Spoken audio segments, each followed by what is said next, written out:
You're on two files, 2313168FH. That's for sentencing on a probation violation. We also have a 2413537FH. That's sentencing on the new aggravated stalking charge.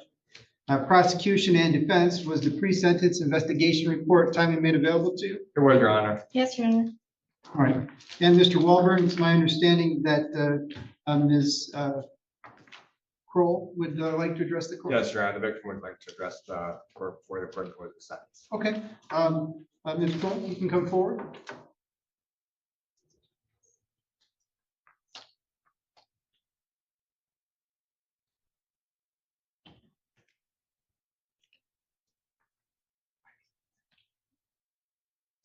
All right, and just state your name for the record, please.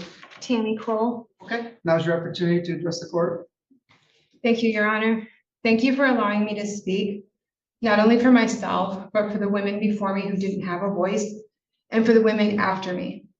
I want to thank the police departments in the county and state for responding, for serving and protecting me and my children. Thank you to the PA's team for all the work prosecuting this felon, and for answering all of my questions. They really were great. Your Honor, I stand here to say that no woman should have to go through what I went through with Mr. Tesla.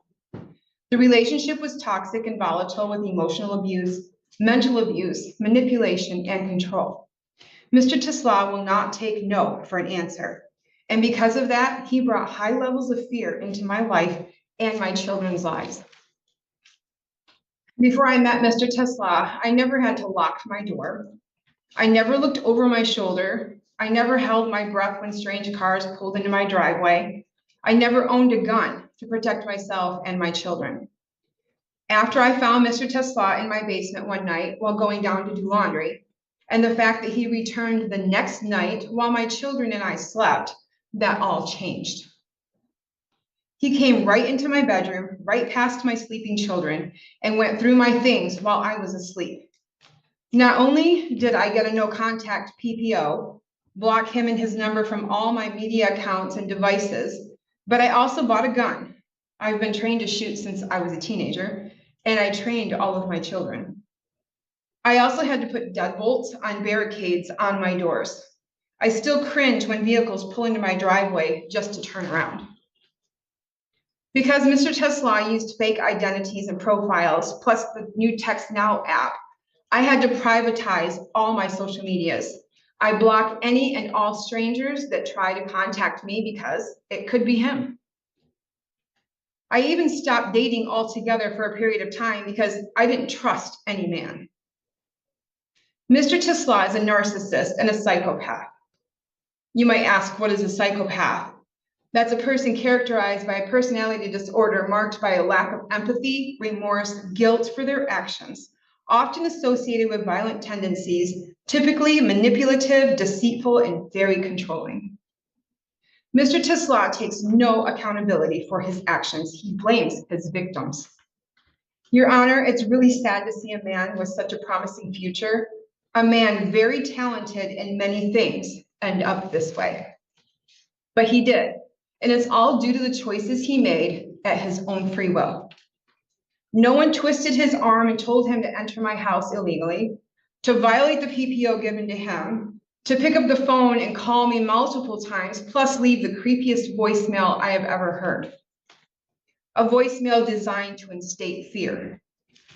No one put a gun to his head and forced him to violate his probation multiple times and commit similar felonies against another woman in another state.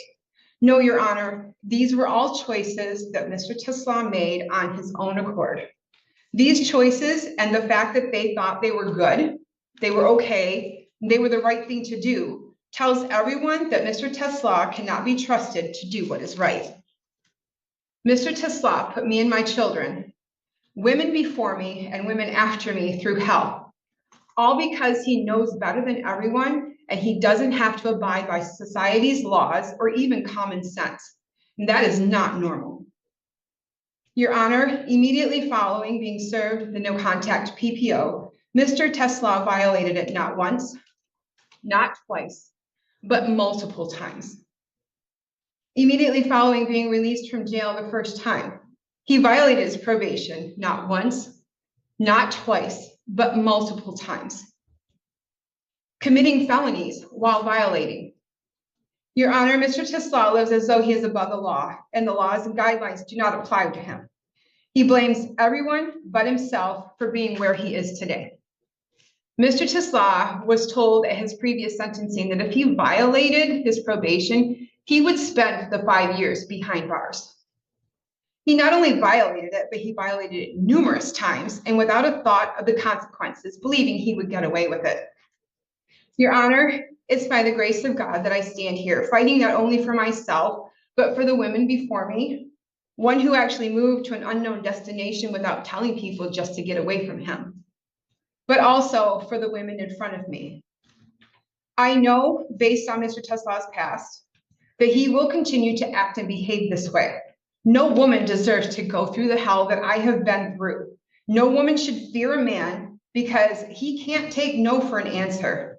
No woman deserves to be controlled or manipulated, abused or stalked ever in her life. I lived this nightmare, as I said, by the grace of God. And I'm still standing, fighting to protect others from what I've been through. Your Honor, Mr. Tislaw is a dangerous man. If he broke into my house with my children present, violating all the laws that protect people, what's going to stop him from doing something worse? What if the next time the woman tells him no, he stalks her to find she's moved on with another man? And what's going to stop him from committing something that's even far worse? Your Honor, perhaps that thought scenario is untrue, but what if it isn't? Your Honor, I'm asking you, begging you, if I need to, that you sentence Mr. Tislaw to the maximum punishment possible. He has proven that nothing else will work. Please, Your Honor, protect me, my children, and women in the future by locking this man up for a very long time. I want all my contact information deleted from his devices. And probably not just mine, but all of women's. Your Honor, the Bible tells us to forgive as Christ has forgiven me, and I forgive Mr. Tislaw. But the Bible also states to mark those that despitefully use you, and I have marked him by blocking him from my life. I want nothing to do with him. Your Honor, please use your wise judgment to protect us. Even if it means Mr. Tislaw gets the mental help that he needs while incarcerated, this behavior is not normal. A light sentence will not work for him. Please give him the maximum sentence possible. Thank you for allowing me to speak and listening to me. Thank you for coming today. All right, Ms. Frisbee, have you had the opportunity to read the report and discuss it with your client? I have, Your Honor. Do you have any additions, corrections, or challenges? I do not. Is there anything that you'd like to say on his behalf? I would, Your Honor. First of all,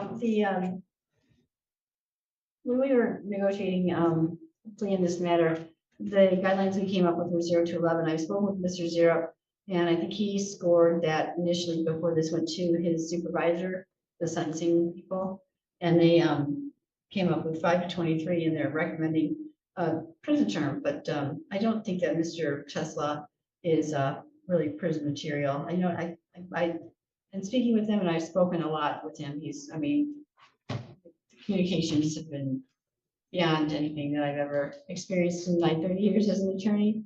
But with text messages and that sort of thing. But I know he's learned his lesson about probation and PPO type things.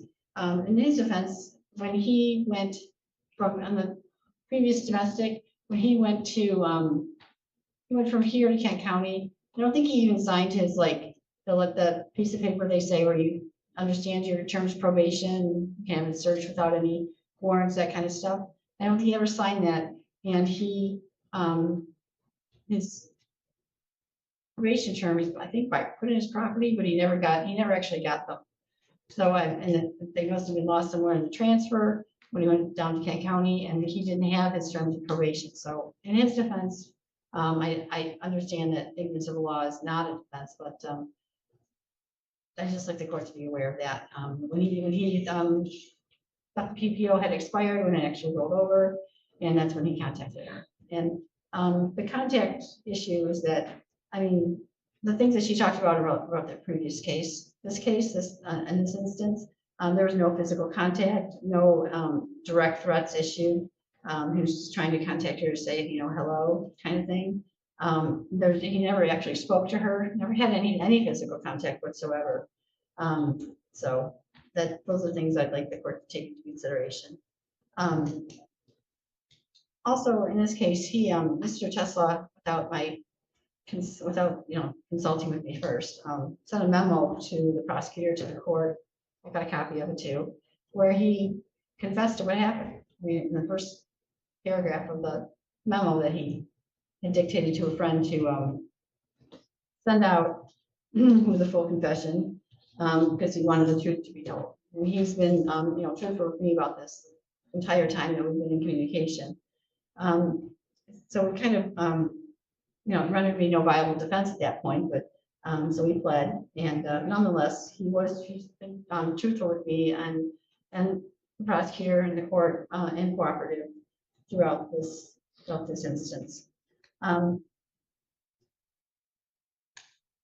If you look at the pre-sentence report, I've never seen a compass score quite like that. I know you rely sometimes on the compass score, but everything is not applicable, unlikely. I mean, I think everything on that, and I think that speaks highly. I know that you rely on it sometimes if you take that into consideration as well. Now, the only thing in my client's record is that prior stalking, no other misdemeanors or no juvenile record.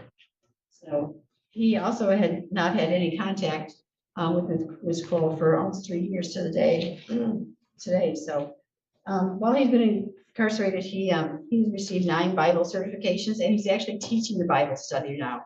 He has a BA in education and a minor in religion, and he actually attended 3 years of seminary school too, which I don't think was listed in the PSI. And just lastly, as a courtesy, my client wanted me to mention that he has personal property that was either seized or left at Ms. Cole's house.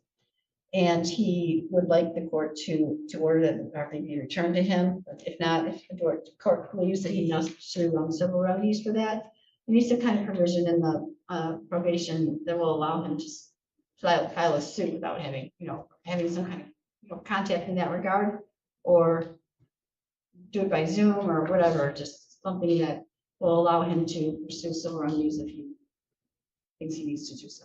And I've already executed the advice and rights with him today. All right, Mr. Tisla, have you had the opportunity to read both of these reports and discuss them with Ms. Frisbee? Both of the reports, Your Honor. The report for probation violation, and there's the PSI for the new case. Yes. Do you have any additions, corrections, or challenges? No. Anything that you want to say on your own behalf? Yes, Your Honor. Go ahead, sir. I respect what Ms. Kroll had to say, and I'd like to take a few minutes, if I may. I'm sure you've seen a lot of cases, Your Honor, and I have to think this is something of an enigma. I'm 62 years old. I've never faced something like this before.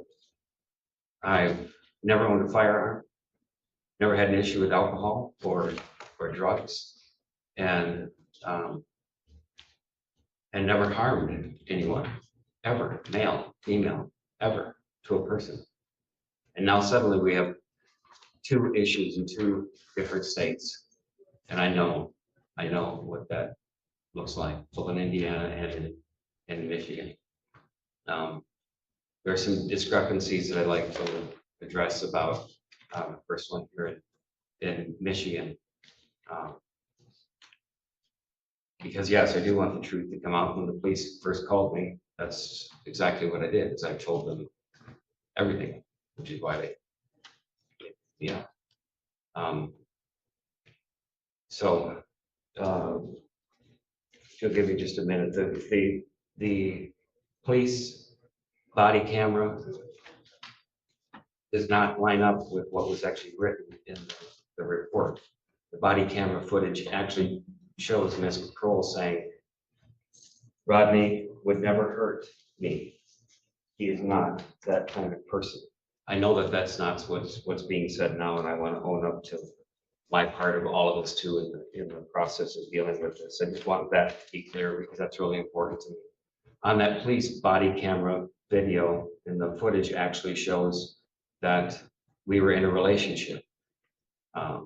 Tammy shows the officer text messages, loving text messages, and a ring that I had actually sent her in a text message, which she shows him proudly. And when he finds out when it was, he seems surprised, like, oh, this was last night?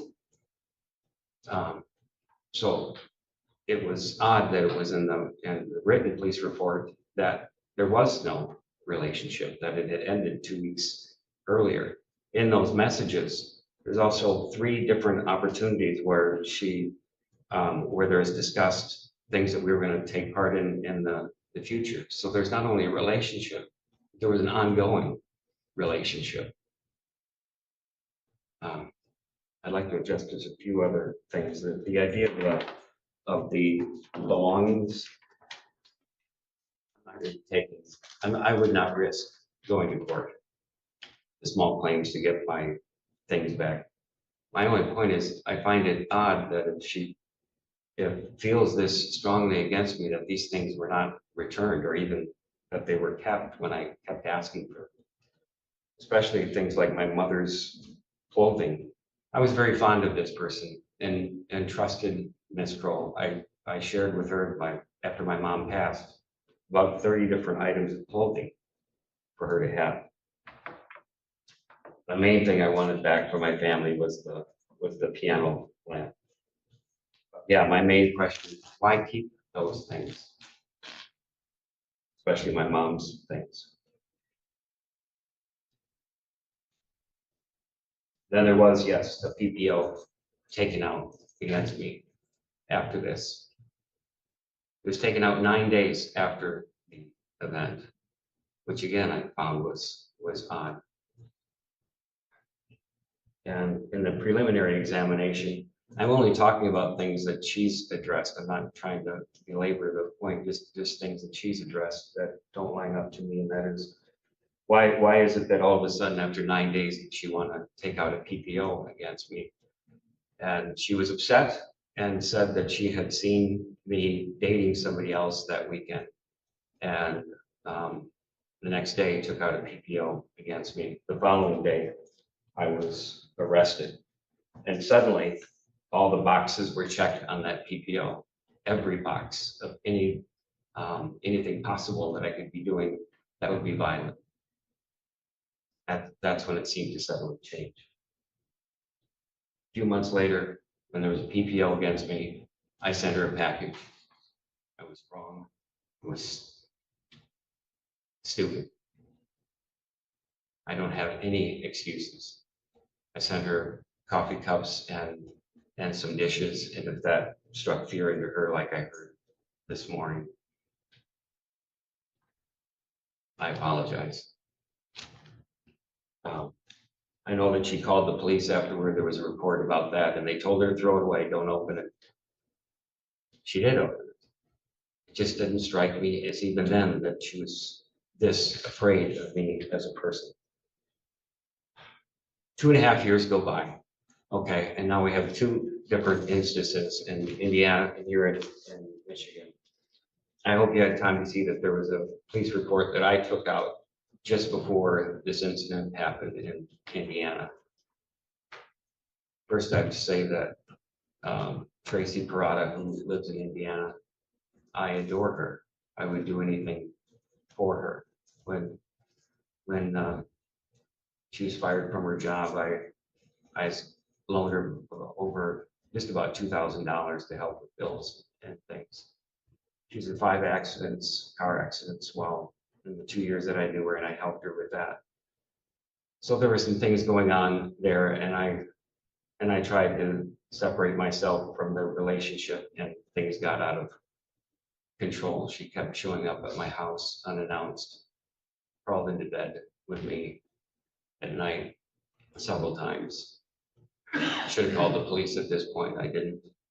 Then the weekend before this incident in Indiana, she entered my house without a key. My roommate was there. I wasn't. And she spent about 4 hours on her computer taking pictures and contacting people on Facebook. My computer is unlocked. So is my phone. And she was contacting people, and from Facebook, there became a problem. Somebody had hacked my account.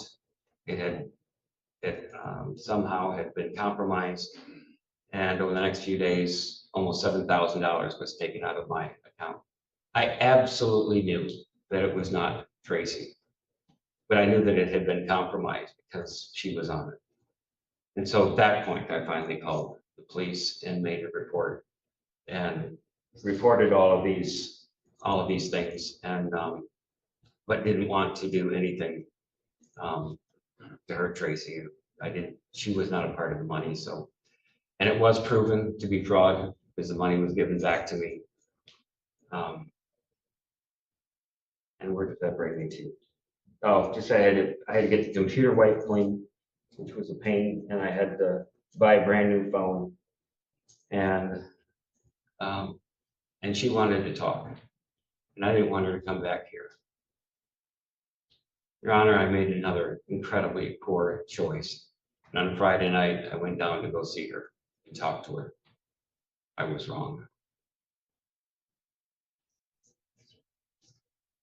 Yeah, thank you. And I went there and we talked. Actually, that didn't happen. She wanted to talk ahead of time, and I brought all the stuff with me, and we didn't talk. And she told me that I didn't need to come to the front door because there's a camera on there. She left us in a voicemail to me, and but I didn't go to her front door. And anyway, I was then the police were called, and with all that had happened in Michigan at my house, I was bewildered about how that could happen with me. And police came with guns drawn. And now I understand the severity of what it is that was going on. I knew it all the time, Your Honor. And a few days later, when I'm back in Michigan, why in the world would I contact Ms. Kroll after that? I don't have an excuse except to say I couldn't imagine what was going on. And I wanted to understand better my part in all of this. And I did call her. I did not leave a message. Your Honor, she called me back.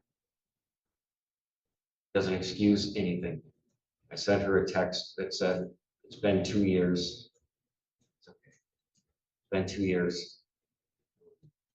I'd like to talk if you would. You have no idea how I regret doing that. I was in a place where I just was bewildered, and I wanted to understand better. In my last 6 months, I've had some time to think about this, and I'm sure you're wondering, is anything like this ever going to happen again? How could it possibly happen again? I cannot afford to do anything like this. I know what the stakes are. If anything like this were to happen again, I'm looking at years in prison. At my age, I can't afford that. Is Bill Syrup here, Your Honor? Because I'd like him to speak as well. We talked for about an hour and a half, and I really appreciate the time that was given. This was probably not the time to take this much time. I regret everything that I have done to participate in these packages that I sent. Leaving the state, no excuses, and then contacting Ms. Kroll, whether bewildered or not. There comes a time when things get this complicated that you just have to leave them go. And it's time I'm going to do that. right, thank you, sir. And Mr. Walburn, any additions, corrections, or challenges? No, Your Honor. Anything that you want the court to consider? Just reviewed the report. Please consider the victim's statement. We've reviewed the recommendation. It absolutely seems appropriate. It seems even more appropriate after listening to that. Oh, Mr. Zerp, Mr. Tesla wanted to hear your thoughts. What do you think? Well, I'm not hearing anything new today. Did spend way more time with Mr. Tesla than I normally do. And I also talked to the city at other times. You know, in all my years, I think I'm used to seeing a pattern of people's decisions being negatively affected by drugs and alcohol. That doesn't appear to be the case here. I think a lot of Mr. Tesla, and he's even admitted this now, a lot of his decisions, including his bad decisions, are driven by his emotions, which is also a bad combination. And he's even admitted today that looking back on the situation, especially after hearing testimony from the victim, that he should have used better judgment. And he and I talked about that extensively, that there were a lot of warning signs throughout his relationship with the victim and now this woman in Indiana. And even while he was on probation, he continued to let his emotions and his feelings drive his decisions, which led him to violate his probation. So I was not here when he entered his plea. I scored his guidelines at 0 to 13, and I believe Ms. Frisbee did, and I believe the prosecutor did initially too. Because that's a straddle cell, it got sent to Lansing to the sentencing specialist, and the recommendation came back as a prison recommendation. So that's how that recommendation ended up in the pre-sentence investigation report. At 62 years old, with no real prior criminal record prior to this, I can't say with absolute certainty that he's a good candidate for prison. But under the circumstances, being aggravated stalking, he was advised at the time of his initial sentence in 2023 that he could not have any contact with Ms. Kroll for the entire 5 years that he was on probation. Somebody from my office did do an orientation with him at the jail and had him review those conditions and sign it. And he served a jail sentence. After he got out of jail, he did transfer to Kent County. And it wouldn't be uncommon for them not to sit down with him, go over those conditions again when he transferred there, but it's also not their obligation to do that. I know the court at the time of his sentencing in 2023 told him under no conditions can you have any contact with Ms. Kroll during the 5 years that you're on probation. I know that happened. And I know that he signed the paperwork, like he was given a copy of it at some point. Somehow along the way, he kind of lost touch with that court order that prohibited him from having contact with Ms. Kroll during the 5 years he was on probation. And it appears as though that's what led to his probation violation, which was driven by his emotions. In the middle of all that, he did start a different relationship with a woman in Indiana who came into my office with him at the time of my initial interview with him. And she sat through the entire interview. She knew what she was getting herself into in terms of this aggravated stalking case. And I talked to her about that. She didn't really know Mr. Tesla. They had a very short-term relationship, and I warned her of what, given the circumstances, what she'd be getting herself into. Well, they continue. I believe at one point he had permission to go down there and visit her or live with her, and that all happened through Kent County. So I didn't track the case after he was sentenced, but at some point while he was on probation here, he did travel to Indiana without permission. So there's another probation violation.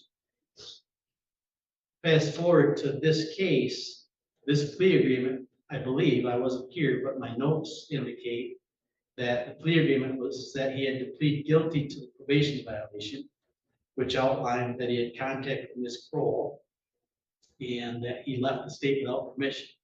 So I believe he did plead guilty to that probation violation, or maybe no contest.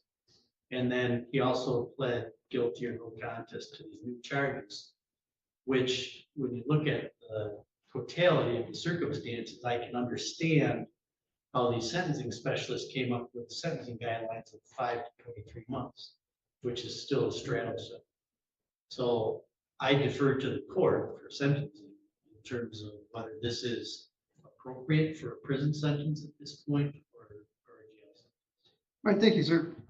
So we're dealing with two files. The court recognizes that the advisory guidelines on the probation violation case would suggest a sentence between 0 and 9 months. The courts can exercise my discretion, sentence consistent with the advisory guidelines.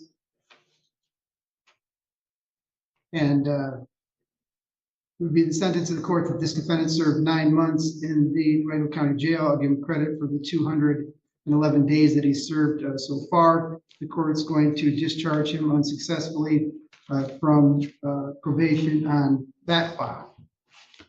Then turning to the new stalking charge, which is 2413537. Court recognizes that the advisory guidelines would suggest a sentence between 5 and 23 months. The courts can exercise my discretion, sentence consistent with the plea agreement, consistent with the advisory guidelines. It'd be the sentence of the court that this defendant served 23 months on the minimum to a maximum of 5 years with the Michigan Department of Corrections. There's a $68 state cost assessment to $130 crime victims rates fund fee. So Mr. Tesla, there's some peculiar personality types that the court runs across. Stalkers are in that category, that they usually seem to come across very nice, kind of educated. They're always very contrite when they come into court. And when they come to court, it seems like, oh, in hindsight, I see how this all could have been done. But it's a pattern of behavior that is irresistible impulse to contact people that you know full well you're not supposed to have. You know, the consequences be damned. You want what you want. And that's why the legislature determined that aggravated stalking is a very serious thing. It's right up there with criminal sexual conduct that has a mandatory 5 years probation just for this reason, because stalkers are stalkers. They just can't leave their victims alone. Same victim, both cases, same result, both cases. You don't get the picture. And that's why you're going to prison. You do have the right to make application for leave to appear in the sentence. If you're an court attorney, the court appointed attorney represents you on the appeal. The request from lawyer will be filed with the court within 42 days. The court would direct that financial assessments would be collected through the inmate account and parole process.